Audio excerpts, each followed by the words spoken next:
والصلاة والسلام على سيد الأنبياء والمرسلين وعلى آله وأصحابه أجمعين।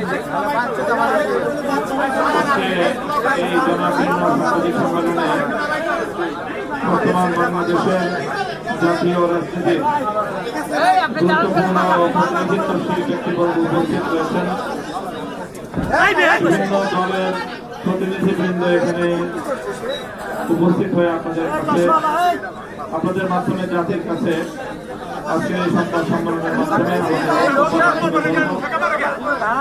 আজকের সাংবাদিক সম্মেলনে উপস্থিত রয়েছেন সর্বজনাব বাংলাদেশ জামায়াতে ইসলামী সম্মানিত আমির ডক্টর মোহাম্মদ শফিকুর রহমান, উপস্থিত আছেন এলডিপির চেয়ারম্যান মুক্তিযোদ্ধা কর্নেল অবসর প্রাপ্ত অলি আহমদ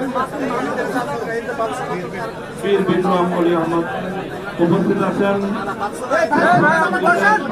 মহাসচিব ডক্টর আহমদ আব্দুল কাদের, উপস্থিত আছেন ইসলামী আন্দোলন বাংলাদেশের সম্মানিত প্রেসিডিয়াম সদস্য জনাব আশরাফ আলী আকন, উপস্থিত আছেন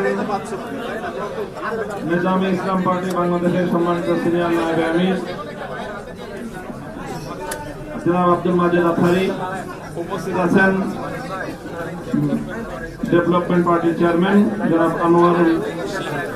আনোয়ারুল ইসলাম চাঁদ, উপস্থিত আছেন বাংলাদেশ খেলাফত আন্দোলনের সম্মানিত নায়েব আমির জনাব ফজিলুর রহমান হামিদি, উপস্থিত আছেন জাকভার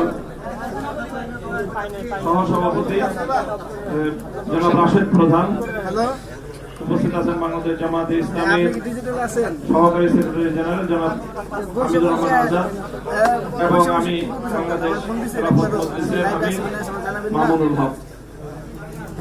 আমাদের মাঝে উপস্থিত রয়েছেন বিভিন্ন দলীয় গুরুত্বপূর্ণ দায়িত্বশীল রয়েছেন।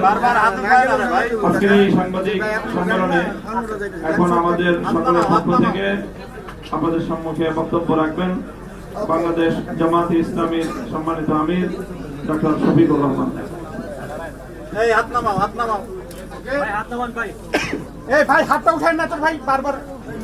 আসসালামু আলাইকুম ওয়া রাহমাতুল্লাহ।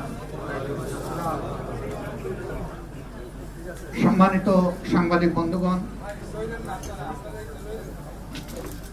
মহান আল্লাহ রাব্বুল আলামিনের শুকরিয়া আদায় করছি।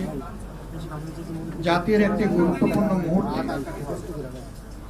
জাতীয় জীবনের একটি কঠিন পাকে বাংলাদেশ যখন এসে দাঁড়িয়েছে, সেই সময় প্রিয় বাংলাদেশকে সামনের দিকে এগিয়ে নিয়ে যাওয়ার জন্য একটি শোষণ বৈষম্যহীন দুর্নীতিমুক্ত মানবিক বাংলাদেশ গড়ার জন্য ন্যায় এবং ইনসাফের ভিত্তির উপর সমাজকে দাঁড় করানোর জন্য অঙ্গীকার নিয়ে আপনারা জানেন এতদিন ধরে 8টি দল একসাথে আমরা কাজ করে আসছিলাম। এই দলগুলোর সকলেই এখানে উপস্থিত আছেন প্রতিনিধিরা। তার সাথে আলহামদুলিল্লাহ আজকে আরো 2টি দল আমাদের সাথে সম্পৃক্ত হয়েছে। জনাব কর্নেল অলি আহমদ বীর বিক্রমের নেতৃত্বে এলডিপি এবং এনসিপি একটু আগে আমাদের সাথে তাদের বৈঠকটা সমাপ্ত হয়েছে। তারা এই বৈঠকে আসার সময় এবং সুযোগটা পাননি। তাছাড়াও দলীয় পরিসরে তারা একটা মিটিং করে আজকে রাত্রেই আমাদেরকে তারা জানিয়েছেন যে তাদের এখানে সম্পৃক্ততার ব্যাপারটা তারা আপনাদেরকে পরিষ্কার জানিয়ে দেবেন ইনশাআল্লাহ। তাদের আহ্বায়ক নাহিদ ইসলাম সরাসরি কথা বলেছেন আমাদের সকলের সাথে, আমরা উপস্থিত ছিলাম এবং তিনি তাদের সিদ্ধান্ত আমাদেরকে অবহিত করেছেন। তারা আরেকটি প্রেস কনফারেন্স করে তাদের সিদ্ধান্ত আপনাদেরকে ইনশাআল্লাহ জানিয়ে দেবেন। আমরা কিসের ভিত্তিতে একত্রিত হয়েছি, আমাদের লক্ষ্যের কথা আমরা বলেছি। এটা আমাদের একটি মজবুত নির্বাচনী সমঝোতা। সারা বাংলাদেশের 300 আসনে আমরা বসে নিজেদের মধ্যে আলাপ আলোচনার মধ্য দিয়ে বিভিন্ন আসন আমাদের মধ্যে আমরা নির্ধারণ করেছি। যেহেতু দুইটা দল একেবারে শেষ পর্যায়ে এসে আমাদের সাথে তারা মিলিত হয়েছেন, আরো অনেকগুলা দল তারা আগ্রহী ছিলেন, বাট এই প্রক্রিয়া এই মুহূর্তে এখানে সম্পৃক্ত করা আমাদের জন্য খুবই দূর হয়ে গেছে। অনেকের আগ্রহ থাকা সত্ত্বেও আমরা সেভাবে তাদেরকে সম্পৃক্ত করতে পারছি না। আমরা তাদের কাছে দুঃখ প্রকাশ করছি, কিন্তু জাতীয় জীবনে ইনশাআল্লাহ আমরা তাদের সাথে একসাথে কাজ করব এই জাতিকে গড়ার জন্য ইনশাআল্লাহ। আমাদের আসন সমঝোতা অলমোস্ট কমপ্লিট। সামান্য একটু বিষয় যেগুলো রয়েছে আমরা আশা করছি এইটা নমিনেশন ফাইল করার পরই আমরা সেটাও ইনশাআল্লাহ আলাপ আলোচনার ভিত্তিতে সুন্দরভাবেই সমাধান করতে পারবো। আপনারা দোয়া করবেন, এই ক্ষেত্রে কোনো সমস্যা হবে না। এই ব্যাপারে আমরা খুবই আস্থাশীল। সাংবাদিক বন্ধুগণ, আপনারা জাতির বিবেক এবং মিডিয়া জাতির দর্পণ। আমরা কোন পর্যায়ে চলে গিয়েছিলাম আমরা সবাই জানি। আল্লাহ তাআলার বিশেষ মেহেরবানি 24-এর গণবিপ্লবের মধ্য দিয়ে, গণ আন্দোলন, গণ অভ্যুত্থান যেভাবে বলুন, তার মধ্য দিয়ে কার্যত এই জাতি স্বস্তির নিঃশ্বাস ফেলেছে এবং নতুন করে একটা আজাদির আশা অন্তরে পোষণ করছে। এই বিপ্লব পরিপূর্ণতা পেয়েছে 24-এ এসে, কিন্তু ত্যাগ এবং কুরবানি শুরু হয়েছে 2009 সালে।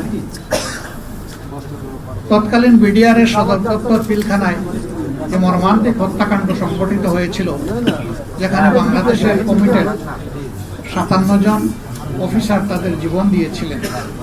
এরপরই একের পর এক বিভিন্ন দল, আলেম ওলামা, সিভিল সোসাইটি, সাংবাদিক সমাজ, এক কথা কেউ বাকি নাই, সকলের উপরেই নির্যাতন নিপীড়ন গিয়েছে।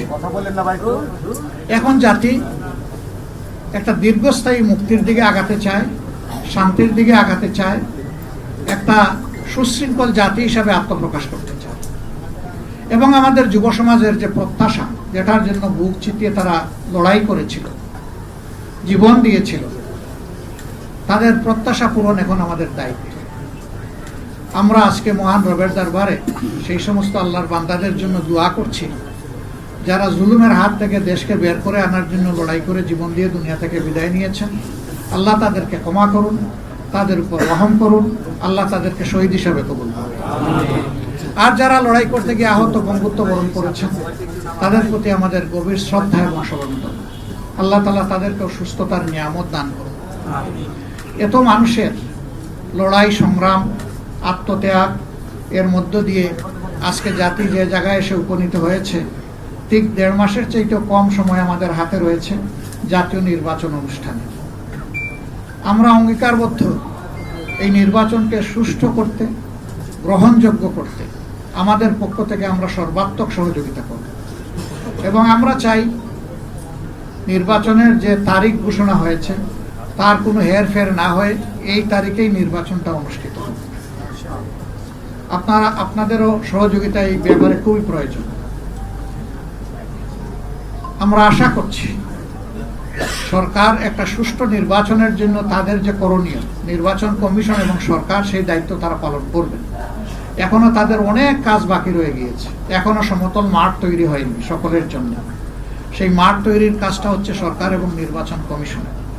তারা যে কোনো ধরনের লোভ লালসা, ভয়ভীতি এবং কারো প্রতি কোনো ধরনের আনুকূল্যের ঊর্ধ্বে উঠে তারা তাদের দায়িত্ব পালন করবেন, সাংবিধানিক নৈতিক দায়িত্ব, এটা আমরা এবং জাতি তাদের কাছে প্রত্যাশা করে। এর যে কোনো ধরনের ব্যতিক্রম এই জাতি মানবে না, কারণ এই ব্যতিক্রমটাই তো আমাদের জীবন থেকে অনেকগুলো বছর কেড়ে নিয়েছে। 3টা নির্বাচনে এই যে এখানে যারা উপস্থিত, আমি বিশ্বাস করি অধিকাংশই আপনারা কোনো ভোটই দিতে পারেন না। আমরা তো জীবনে 2-4 ভোট দেওয়ার সুযোগ পেয়েছি, আপনারা পানই নেই। এইভাবে আমাদের ভোটের অধিকার হরণ করে নেওয়া হয়েছিল। আগামীতে আমরা ওই ধরনের কোনো প্রক্রিয়া কেউ করতে গেলে কোনো অবস্থায় আমরা এটা বরদাস্ত করব। আপনাদের ভোটের জন্য, সকলের ভোটের জন্য আমাদের লড়াই হবে একেবারে ইস্পাত করে। এই ঐক্য জাতীয় ঐক্য হবে। আপনাদের সাথে মিলেমিশে, এই জেনারেশনের সাথে মিলেমিশেই আমরা একটা সুষ্ঠু নির্বাচন আদায় করতে চাই ইনশাআল্লাহ। আপনাদের সহযোগিতা এবং দোয়া, আপনারা বরাবর সহযোগিতা করেছেন, আমাদের ডাকে আজকে সাড়া দিয়ে এখানে এসেছেন। খুব কম সময়ে আপনারা দাওয়াত পেয়ে রেসপন্স করেছেন। আমরা এই জন্য গভীর কৃতজ্ঞতা জ্ঞাপন করছি, আপনাদেরকে ধন্যবাদ জ্ঞাপন করছি এবং ইনশাআল্লাহ আপনাদের সাথে সময় সময় আমাদের এই যে সমঝোতা, এটাকে ঠিক ওই অর্থে জোট বলুন আর না বলুন, আমরা কিন্তু জোটের চাইতে আরো মজবুত, আরো এটা নিয়ে আমরা আগাবো। আপনাদের সহযোগিতা আমাদের সাথে থাকবে, জাতীয় স্বার্থে, দেশের স্বার্থে, মানুষের স্বার্থে, মানবতার স্বার্থে, দিনের স্বার্থে। সবাইকে ধন্যবাদ। সবাই ভালো থাকবেন, আল্লাহ তাআলা সবাইকে ভালো রাখুন। জানবেন, ডিটেইলসটা জানবেন। আমি বলছি অল্প একটু আমাদের বাকি আছে, আমরা অতি সত্বর আপনাদেরকে তা স্পষ্ট করে দেবো ইনশাআল্লাহ। পাইছিল তো কিছু ক্লাব ছিল তো, এখন নাই। 39 এটা দেশ গঠনের জোট, এটা নির্বাচনের জোট, এটা রাজনৈতিক জোট, এটা সকল ধরনের, মানে ওই জোট বলেন আর সমঝোতা বলেন, যাই বলেন, এটা সবগুলা পারপাস কভার করার জন্য আমরা আশা করছি একসাথেই আমরা করবো ইনশাআল্লাহ। দলীয় কর্মসূচি যার যার অনেকগুলা থাকবে, তারপরে ন্যাশনাল ইস্যুতে যেখানেই প্রয়োজন আমরা একসাথে করবো। নির্বাচনের জন্য মানে নির্বাচনের জন্য জোটটা 8 দল না, আজকে ইতিমধ্যে 10 দল হয়ে গেছে ইতিমধ্যে, 10 দলীয় নির্বাচনী সমঝোতা।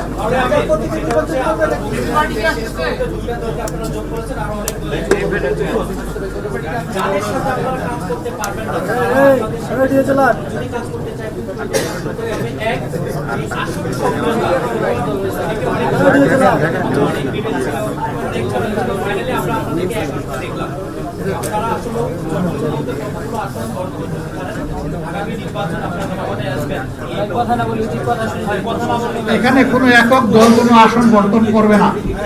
আমরা যেখানে যার ন্যায্যতা তার ভিত্তিতেই আমরা আলহামদুলিল্লাহ আসনগুলো হাতে তুলে দিব। সবাই সবাইকে তুলে দেবে। এখানে নির্দিষ্ট কোনো দল কাউকে তুলে দিচ্ছে না।